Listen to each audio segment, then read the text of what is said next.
Көне өсиеттің бірінші кітабы жаратылыстың басталуында әртүрлі адамдар туралы әңгімелер бар. Адам ата мен Нұх, Ибраим мен Исқақ және Жақып жайлы әңгімелер.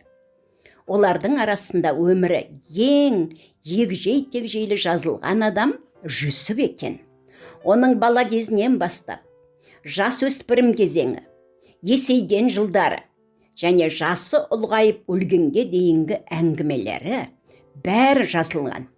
Жүсіп өмірінде үлкен қиындықтарды басынан өткізді. Әрбір сондай кездерінде ол Құдаймен бірге болып, бір нәрсені түсінді.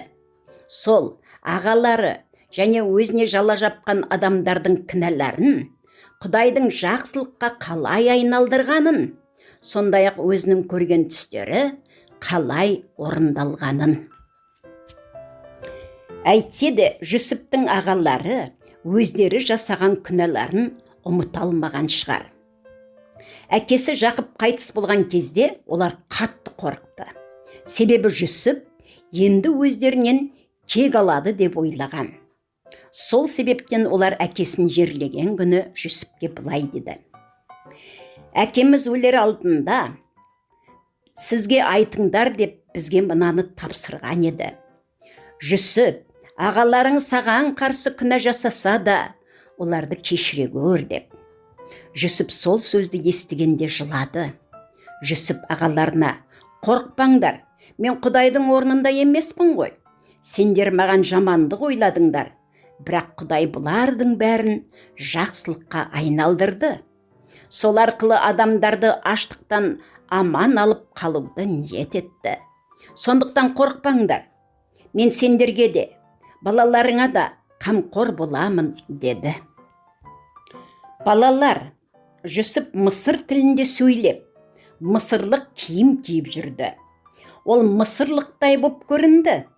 Алайда оның жүрегінде өз ата-бабалары Ибраим, Исқақ және Жақыптың Құдайына деген сенімі болды. Бала кезінде көрген Жүсіптің түсі, бауырлары мен ата-анасы өзіне бас иіп, тағзым етуі болған еді. Сол түсі орындалды. Өз ағалары ғана емес, көпшілік адамдар Мысырдың әміршісі Жүсіптің алдында бас иіп тағзым еткен болатын. Әйтсе де Жүсіп жасы 110-ға келіп, өлер алдында мынадай өсиет қалдырды: «Менімен өмір бойы бірге болған Құдай ақырында израильдіктерді өзі уәде еткен еліне бастап апаратын болады. Сондықтан мен өлгенде сүйегімді Қанақан жеріне апарып жерлеңдер» деп. Бұл өсиет Жүсіптің өмір бойғы үміт еткен арманы болған шығар. Оның өсиетінде өзін жоғары көтеруден гөрі маңызды нәрсе Құдайдың берген уәдесіне сену деген мағына бар. Сөйтіп Жүсіп өлгеннен кейін, 400 жыл деген ұзақ уақыт өткеннен кейін, Мұса мен Израиль халқы Мысырдан шыққан кезде, олар Жүсіптің сүйегін өздерімен бірге алып шықты. Қанақан жерінде соғысты аяқтап, орналасқан кезде израильдіктер Ибраим, Исқақ және Жақып жерленген отбасылық зиратқа Жүсіптің сүйегін жерледі.